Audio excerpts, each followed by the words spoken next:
Okay, next up is password attacks. And in this section, I want to cover 4 or 5 different things that you should be aware of. Such things as brute force attacks, dictionary attacks, hybrid, birthday, and rainbow table attacks, all of which are various methods to crack a user's password. All right, we're going to use automated methods. We're going to use common words, social engineering, or brute force. Okay, some method to get into that password. So in other words, we're going to try pretty much everything. So let's dig into each of these specifically.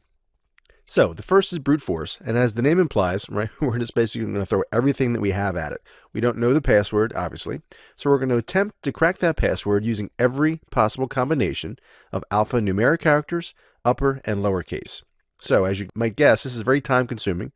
All right, most accounts are going to lock out after X number of attempts, sometimes 3, 4, 5, what have you, and the length of the password increases the time to crack, typically. So depending upon the combination of letters and numbers that we have, right, if they're symbols, if they're dictionary words or not common words, it can be more difficult. Doesn't necessarily mean it's going to be more or less time consuming if we have the proper tools, right? If we have a distributed set of computers that are crunching on this, we could potentially knock it out in a few hours, or it could take a few days or a few years, just depending upon how complex that password is.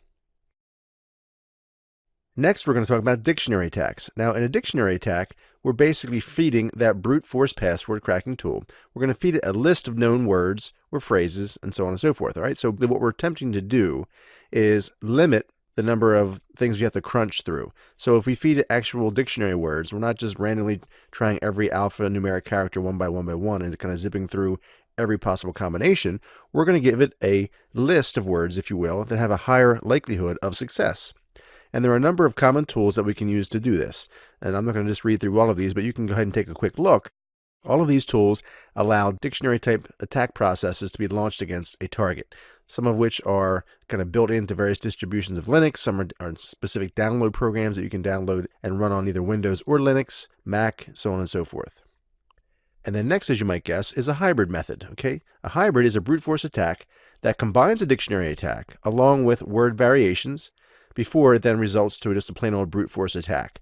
So we can kick it off and say, okay, use this list of words. We're going to give it a dictionary style attack, and then try every combination of words. And then if none of those things work, we will resort to a plain old brute force attack. All right, so it's a combination of brute force and dictionary. Next is a birthday attack. Now, a birthday attack is a brute force attack that works on a cryptographic phenomenon of hash collisions.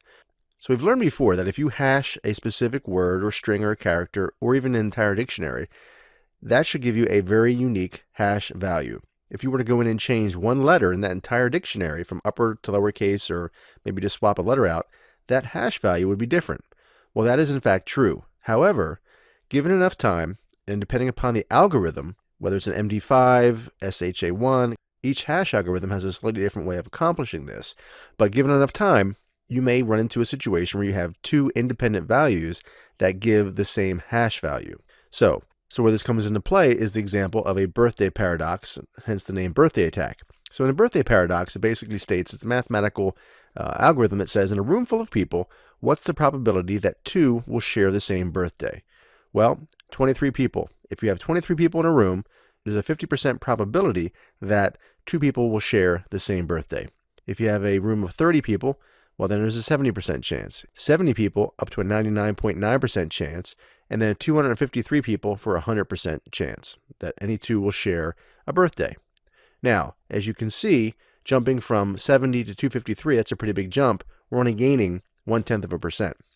So if we're looking at kind of hedging our bets and focusing our resources with the highest likelihood of success, you can kind of see how birthday attacks and applying that same type of thought process allows us to scale down and kind of focus, but still have a high probability of achieving success. So in other words, we don't necessarily have to know a user's password. All we have to do is run through all the iterations of combinations of alphanumeric and so forth until we find a hash value that matches the hash value of the user.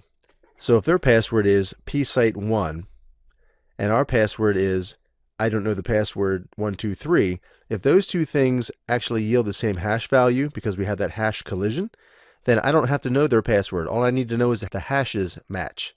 So I can then take my password, which has the same hash value as the user's password, log into the system with their username and put in my password, the hashes will match, I gain access to that system.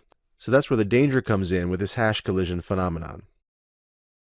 And then the last thing we want to look at is something called a rainbow table. Now, as you might guess, when we're trying to compute all of these different variations of alphanumeric characters, very, very time consuming. We're trying to get these hash values so we can determine or look up hash collisions. Well, in a rainbow table, we're going to pre-compute or reverse engineer those cryptographic hashes. So for MD5, for SHA1, for whatever the hash algorithm that we're using, we will create a separate rainbow table that basically goes in ahead of time and crunches all of these numbers, all of these alphanumeric combinations. So it gives us a gigantic list that we can then use to match against the user's hash. So that way on the fly, we don't have to try to compute all of these different values one by one. All we now have to do is just do a quick compare to say, does this match? No. Does this match? No. Does this match? No. Does this match? All the way through until we find a matching hash. As soon as we know that, we know the hashes match, as I mentioned before, we can take that password and substitute it for the user's password and gain access to that system.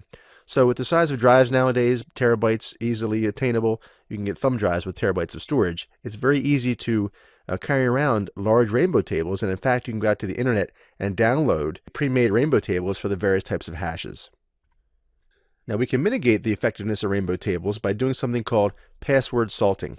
So adding random data to the hashing algorithm so that each user's hash is unique. It could be any number of variables that will be applied to that user's password. So that way, even if you have two users that have exactly the same password, the salt is going to be unique for that user.